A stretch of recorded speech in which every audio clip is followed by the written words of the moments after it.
Alors, coucou, bonjour, ici Samuel Assaré. Et comme nous l'avons promis, euh, nous avons promis de vous apporter des fichiers, par exemple, qui pourraient vous aider à gérer des événements ou des projets spécifiques, des projets spontanés. Alors, nous avons choisi, par exemple, de vous envoyer un fichier qui parle de l'organisation d'un mariage, puisque nous savons que le mariage est un événement qui arrive dans la vie de beaucoup d'entre nous. Et c'est un événement, ok, qui a des coûts qui ressemblent encore à plusieurs autres événements que nous organisons autour de nous. Alors, pour ce budget, vous pouvez l'adapter à soit une fête que vous organisez au travail, une fête que vous organisez à la maison, que ce soit une fête d'anniversaire, que ce soit en fait, imaginez toute fête, toute célébration, vous pouvez adapter ce fichier à cette célébration. Alors voici comment ça va se passer. Nous avons d'abord une première colonne A ici qui va regrouper les différentes rubriques, ok? Une colonne B qui va regrouper les estimations que nous avons fait avant d'organiser, une colonne C qui sera le coût réel que nous avons dépensé, et la colonne E ici qui va parler en fait de l'écart entre ce que nous avions anticipé et ce que nous avons effectivement dépensé. Alors, ce fichier aussi se comporte de trois feuilles. Nous avons la feuille de budget pour un mariage, la feuille de la liste des dons et la feuille pour le recap. Dans la feuille de recap, nous allons faire un récapitulatif de tout ce qui s'est passé dans les deux premières fiches ici. Alors, sans plus tarder, voyons ce qui se passe. Alors, pour un mariage, il y a plusieurs sections de dépenses et nous aurons par exemple une dépense qui sera en rapport avec les vêtements et accessoires, euh, une autre catégorie qui va parler de la décoration. On aura aussi les cadeaux. Quand on parle des cadeaux, par exemple, ce ne sont pas les cadeaux que les mariés vont recevoir, mais ce sont les cadeaux que les mariés vont faire aux autres. OK? Alors, il y aura aussi la partie des fleurs, il y aura la partie de la musique, une autre partie pour la photographie, une autre partie pour la réception. OK? En dehors de la musique et de la décoration, ok? Une autre partie encore de la papeterie qui va parler des invitations, des annonces, des cartes de remerciement, des livres d'or, ainsi de suite. Et une autre partie pour le transport, il va de soi que quand on organise un mariage, il y a la voiture des mariés, il y a un convoi qu'on organise, un cortège, ainsi de suite. Ok? Tout ce qui sera en rapport avec le transport sera mis ici. Ok? Alors, le reste d'autres frais sont des frais, par exemple, qu'on n'arrive pas à les mettre dans des catégories spécifiques. Ok? Alors, ce serait dans cette catégorie d'autres frais. Et voyons comment ça s'organise. Alors, prenons d'abord au niveau des vêtements. Quand nous avions, par exemple, commencé ce mariage, cette préparation du mariage, on avait anticipé plus de 150 000 francs pour la robe de mariée. Mais on a effectivement dépensé 180 000, ce qui nous fait un gain de 70 000.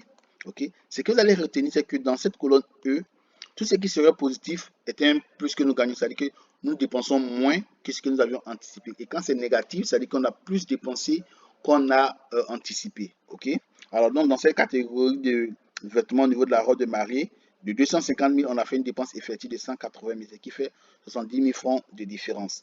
Au niveau de la décoration, par exemple, on avait anticipé d'acheter des ballons à 20 000, mais sur le marché, on les a eu à 25 000 francs, ce qui fait une dépense supplémentaire de 5 000. Vous voyez, c'est négatif. OK. Au niveau des cadeaux qu'on on avait déjà anticipé pour les parents, on avait voulu faire un cadeau de 115 000 francs par an, mais ça nous a coûté finalement 100 000. Au niveau des fleurs, on avait anticipé 20 000 francs pour les bouquets, mais finalement on a acheté les bouquets de fleurs à 18 000. Et pour la musique, on a voulu prendre un DJ qui va nous coûter 115 000. Effectivement, on a eu le DJ à 115 000.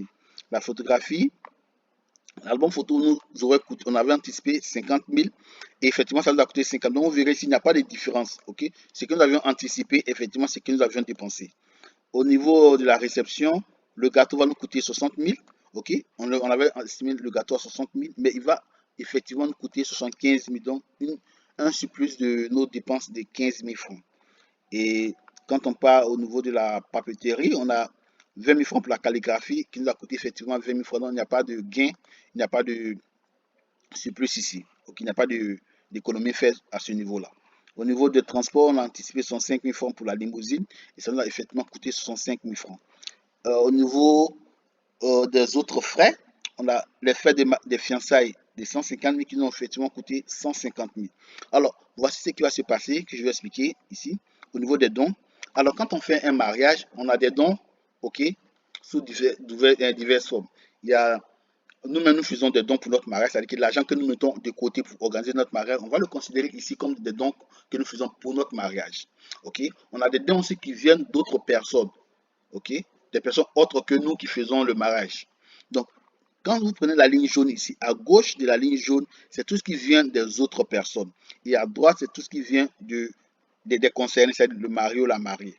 Alors, la première partie ici va traiter des dons en nature. Et la seconde partie en bas ici va traiter des dons monétaires. Alors, quand on voit dans les dons en nature ici, on voit que tonton Jacques a pris en charge l'orchestre. Voici une erreur que beaucoup de personnes diront, je dirais du moins, font. Quand vous organisez un événement et qu'une personne décide de prendre une charge spécifique, le coût de cette charge ne sort pas de votre organisation. Le coût existe toujours. La seule différence, c'est que l'argent ne sort pas de votre poche. Mais ça ne veut pas dire que ce coût a été annulé. Non, le coût existe toujours. Si vous annulez ce coût, vous allez fausser votre calcul. OK?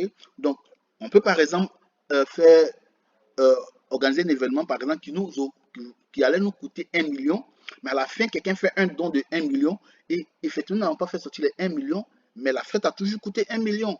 Nous voulons voir le coût de notre mariage. Donc, quand quelqu'un dit, par exemple, qu'il va prendre l'orchestre, ça ne veut pas dire qu'on annule l'orchestre. OK? On va voir comment traiter ce cas. Alors, on repart dans nos dépenses ici. OK? Donc, on voit la première ligne ici, c'est quoi? Au niveau de l'occasion, ça va dans la musique. On va repartir au niveau de la musique ici. Au niveau de la musique, on avait anticipé 75 000. Donc, les 75 000 qu'on avait anticipé, qu'est-ce qu'on va faire? On est, tonton Jacques veut prendre en charge ces 115 000. OK? Ce qu'on va faire, comme c'est ce qu'on avait anticipé, on va remettre les 115 000 là comme si c'était le coût réel. On ne sait pas vraiment comment tonton Jacques va s'organiser. S'il va payer 100 000, s'il va payer 150 000, on ne sait pas. Mais nous, on avait anticipé 115 000. Donc, on remet ici comme coût réel 75 000. OK? On repart encore voir quel odon on a eu. Tanti Jacqueline veut prendre le chariot en charge. Le chariot, on avait anticipé 105 000. Donc, on repart encore ici. Au niveau du chariot, c'est au niveau du transport. Le chariot, on avait anticipé 105 000. OK? Donc, ça va nous coûter 105 000. OK?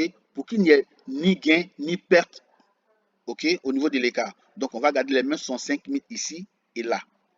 OK? Donc, pour le don, Tanti Jacqueline a pris le chariot. La famille, par exemple, il y a des familles, quand vous organisez vos fêtes dans les mariages, il y a des familles, par exemple, qui prennent en charge certains points. Donc, nous, dans notre famille, par exemple, on décide de prendre en charge les fêtes des fiançailles. Donc, on regarde encore dans notre budget de mariage, autres frais. Frais des fiançailles, on avait anticipé 150 000. Comme la famille s'en charge, on remet 150 000 ici pour qu'on ait les traces de ce coût-là, pour ne pas qu'il y ait un gain ou une perte au niveau de l'écart.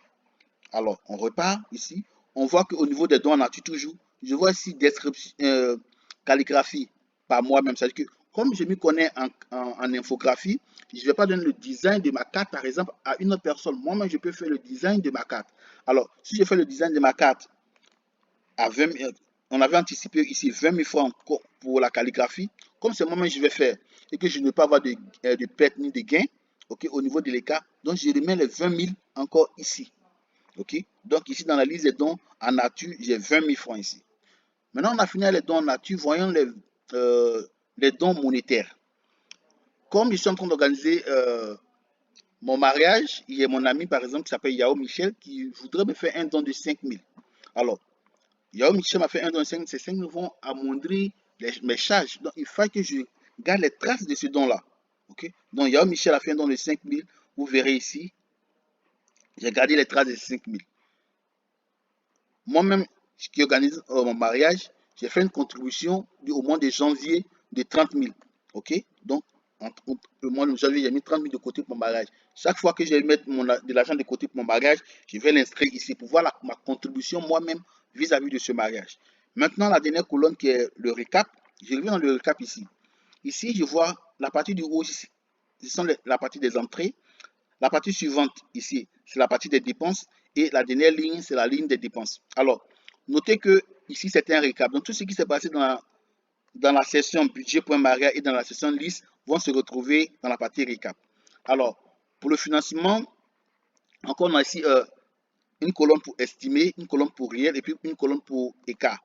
Alors, j'avais estimé à 1 million ce mariage. Mais remarquez que jusqu'à mai ici, je n'ai contribué que 30 000 en janvier. Donc, j'ai ici 30 000. C'est vrai, j'ai anticipé 1 million, mais je n'ai contribué que 30 000 francs vis-à-vis de ce mariage. Personnellement, encore en nature, comme c'est un mariage, je ne peux pas anticiper les choses en nature. Mais dans la colonne qu'on appelle ici, j'ai vu qu'en calligraphie, je me connais en calligraphie. Comme je n'ai pas donné la calligraphie à quelqu'un d'autre, c'est comme si c'est un don en nature que je faisais. Donc, en don en nature, j'ai mis 20 000 francs ici. OK? Ce sont les mêmes 20 000 francs d'ici là qui se retrouvent dans le récap ici. Les dons en nature, où on a eu les 290 000. Les 290 000 sont ici. OK? Le cumul de ces dons-là font 290. Donc, c'est ce qu'on a ici. Dons en nature, ça fait 290. Ils n'ont pas donné l'argent physiquement. Parce que si vous confondez dons en nature et dons monétaires, vous allez vous dire, ah, mais je n'ai pas reçu l'argent là. Comment est-ce que je vais comptabiliser? Oui, on a juste fait une estimation de la valeur du bien, de la valeur de la tâche que la personne voudrait prendre. Et quand on fait cette estimation, ça s'élève à 290 000 francs en total. OK? Monétairement, mon ami Yao Michel m'a donné 5 000 francs. Et les 5 000 francs de Yao Michel sont ici. Je ne laisse pas en dehors, je ne laisse pas du moins tout ce qui m'a été donné, tout ce qui entre en ligne de compte de ce mariage est noté, que ce soit des dons en nature, que ce soit des dons en monétaire, les petits transports, tout ce que je dépense doit être pris en compte pour avoir une nette image de ce mariage-là. Donc au total, j'avais estimé le mariage à 1 million, mais jusqu'alors, j'ai pu regrouper que 345 000. OK? Donc j'ai un déficit de 655 000 jusqu'alors. Alors, voyons comment c'est passé. Au niveau des dépenses, les différentes catégories que nous avions eues là, on prend le total de toutes ces catégories. On avait une catégorie de vêtements, on avait une catégorie de décoration, une catégorie de cadeaux, une catégorie de fleurs, ainsi de suite. Alors, retenez que ici, toutes ces ceux-là sont liées par des formules. OK? Donc, vous n'avez pas à toucher ici. OK? Vous toucherez seulement ici et là. C'est là seulement que vous n'allez rien toucher dans Récap. Récap, les formules sont déjà là. OK. Alors, donc, au niveau des vêtements, on avait anticipé 250 000. OK, vous pouvez le voir ici, juste pour rappel. On avait anticipé 250 000, on a payé 180 000. Donc, c'est ce qui est ici dans le récap. OK, donc c'est la même chose pour tous les autres. Donc, voyons quelque chose. Au niveau de la musique, on a tout le temps Jacques qui a voulu prendre la musique. Au niveau de la papeterie, moi-même, je vais faire mon design. Au niveau du transport, tante Jacqueline va prendre en charge le chariot, la limousine. Et puis au niveau des autres frais, la famille se charge de prendre la fête des fiançailles. Donc, quand je prends ceux qui sont en vert ici, vous voyez bien que ça fait un total de 310 000. OK? Alors, les 310 000 francs, ils viennent d'où? Les 310 000 viennent des 290 000 francs des autres, plus mes 20 000 ici qui font 310 000 francs. Oui, il y a 310 000, il y a eu d'autres dépenses. OK? Donc, les autres dépenses, les voici, là et là, qui feront 448. Alors, comment on trouve les 448 000? Donc j'ai 448 000. Quand je regarde dans la ligne des soldes ici, on me dit que j'ai un solde de 413 000. C'est-à-dire quoi? Réellement, j'ai eu 345 000. Mais quand je prends le total de mes dépenses jusqu'alors, ça fait 758 000. Ça veut dire qu'il y a un taux de 413 000 ici à faire, à gérer. Parce que certaines des dépenses, par exemple, quand le mariage n'est pas encore organisé, souvent on le fait par anticipation. Je sais déjà ce que la couturière va prendre, je sais déjà ce qui va me coûter le gâteau. Donc souvent, je donne une avance en attendant le jour J pour tout compléter, bien en attendant quelques semaines avant de tout compléter. Donc avec les dépenses que je connais ici, ça fait une dépense totale de 758 000. Ok, or je n'ai que 345 000, donc j'ai 413 000 à trouver. Les 413 000, ça veut dire quoi?